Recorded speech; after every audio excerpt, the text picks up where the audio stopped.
Bem, caros irmãos e irmãs que nos acompanham pelas redes, pela rádio, estão aqui presentes.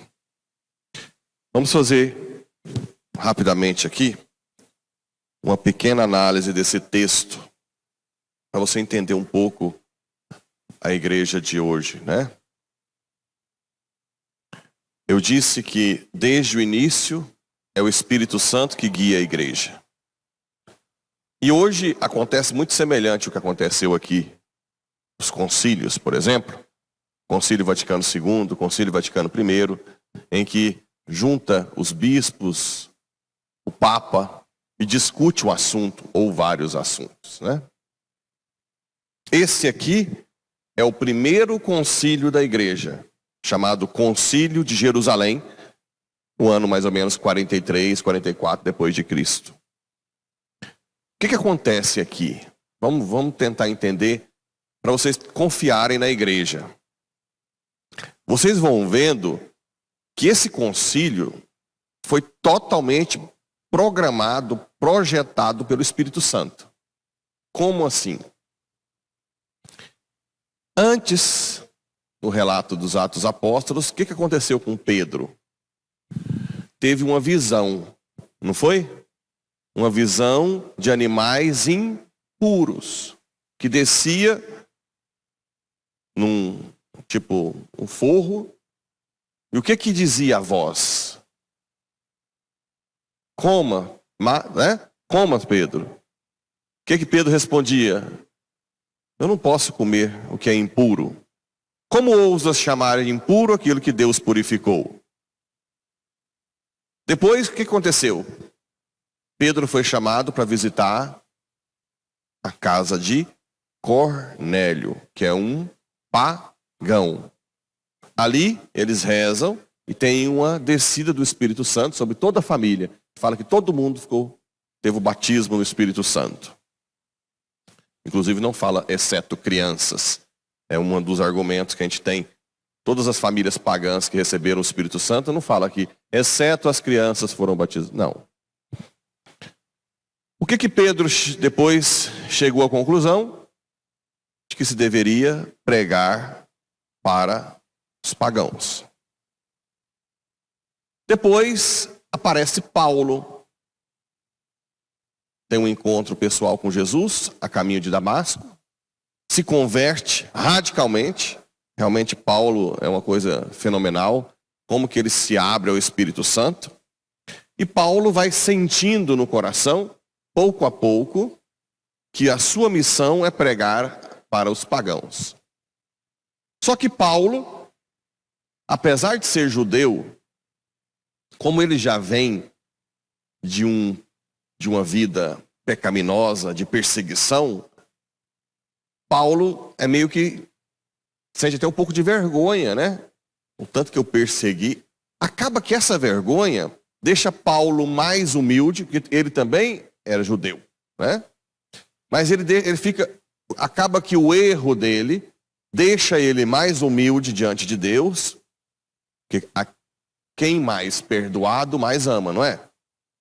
Como ele foi mais perdoado, ele se abriu mais rápido ao Espírito Santo, e o Espírito Santo inspirou Paulo de que todos seremos salvos pela fé e a graça. A graça que vem pela fé. Que aqueles sinais exteriores não tem tanto sentido mais. Lembra de eu falar daquela questão de que o povo no início não tinha uma moral formada e que eram necessários sinais exteriores para separar o povo, por exemplo, a circuncisão? Sim, não comer carne de porco. Existiam sinais exteriores que Deus usou para mostrar que aquele povo era santo antes de formar ainda a moral. Porque não tinha moral formada. Então aquele povo escolhido por Deus recebeu uma revelação progressiva. Eu até falei que começou com a monolatria, adoração a um Deus, depois a monoteísmo, que só tem um Deus, né? Em Isaías existe só um Deus, não existe um Deus fora de mim. Depois toda a moral sexual do casamento, ele tolerou a poligamia, até os profetas começaram a puxar a orelha que Deus queria uma mudança de coração, e não só os sacrifícios de animais. E assim foi. Aqui já é o ápice da revelação. Cristo já tinha subido aos céus. Então o que está acontecendo?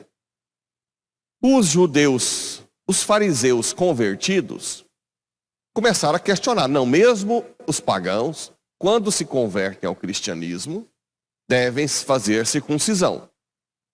E isso irritou Paulo. Ele teve uma discussão com Barnabé. E Paulo era duro. O que aconteceu? Resolveram ir todo mundo para Jerusalém, discutir esse assunto. Olha que bonito. E aqui Pedro intervém, né? Pedro levantou-se. Aqui ele vai contar aquilo que já aconteceu com ele. Está vendo que o Espírito Santo já agiu em Pedro? Irmãos, vós sabeis que desde os primeiros dias Deus me escolheu do vosso meio para que os pagãos ouvissem da minha boca a palavra do Evangelho. Foi lá em Cornélio, tudo. Ora, Deus que conhece os corações, testemunhou a favor deles, dando-lhes o Espírito Santo, como deu a nós. E não fez nenhuma distinção entre nós e eles. O Espírito Santo não disse, então vai lá e faz a circuncisão. Não. Purificando o coração deles mediante a fé. Ó, aqui começa a mudar bem. Vocês veem que os apóstolos também estão recebendo o ensinamento do Espírito Santo. Eu vou para o Pai, mas o Espírito Santo vos ensinará tudo, né? Não é isso? Então aqui o Espírito Santo começa a mostrar para eles. Então por que agora vós colocais Deus à prova, querendo impor aos discípulos um jugo que nem nossos pais, nem nós mesmos tivemos a força para suportar? A lei. Lembra? Quando você cria lei, nem nossos pais, nem nós. Um mundo cheio de lei acaba entrando em incoerência. A lei, essa lei humana é pesada. A da fé não, a do amor, ela pressupõe a nossa queda. Só que na fé e no amor, Deus já preparou o sacramento da confissão, a misericórdia. A lei não, a lei é seca. Ninguém dá conta de seguir. E olha que interessante. Tiago, que era o chefe da igreja de Jerusalém, judeu ao extremo, que tinha até uma tendência a querer exigir a circuncisão, defende Pedro aqui. Tiago tomou, irmãos, Simão acaba de nos lembrar. O que está querendo dizer? Que na hora que reúne um concílio da igreja, é infalível. Com a presença do Papa, que é Pedro, e o colégio apostólico, a igreja não falha. Igual tem gente que critica o Concílio Vaticano II. É um ignorante ao extremo. Até porque, para quem conhece o Concílio Vaticano II, é um dos concílios mais belos que existe. Excepcional. Então isso é para a gente entender que tem um Espírito Santo que guia essa igreja desde o início. Apesar de nós. Apesar das tranqueiras que está nela. Né? Apesar de tudo, o Espírito Santo guia essa igreja. Porque senão, nós já a teríamos destruído há muito tempo. Uma instituição que tem mais de 2000 anos, apesar de tantos erros dos seus membros, só pode ser o Espírito Santo. E aqui depois, para fechar com chave de ouro, tem esse evangelho. Que Jesus mostra que essa lei pesada dos judeus se transformou em praticamente duas leis. Amar a Deus e ao próximo. Então, aqui Jesus está querendo mostrar que os mandamentos, na verdade, não são mais leis. É simplesmente cumprimento do amor. Como meu Pai me amou, assim também eu vos amei. Permanecei no meu amor. Lembrem bem, o amor é na Trindade.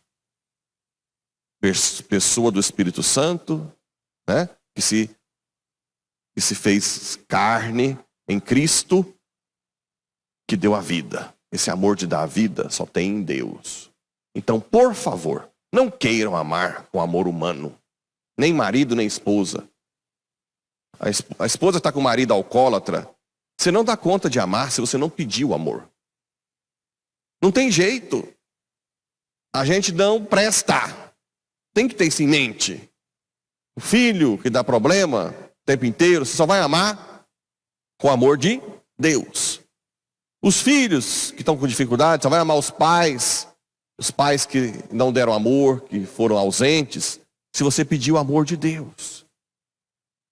Filhos, parem de mendigar amor, depois de grande, de ser humano que não tem capacidade de amar.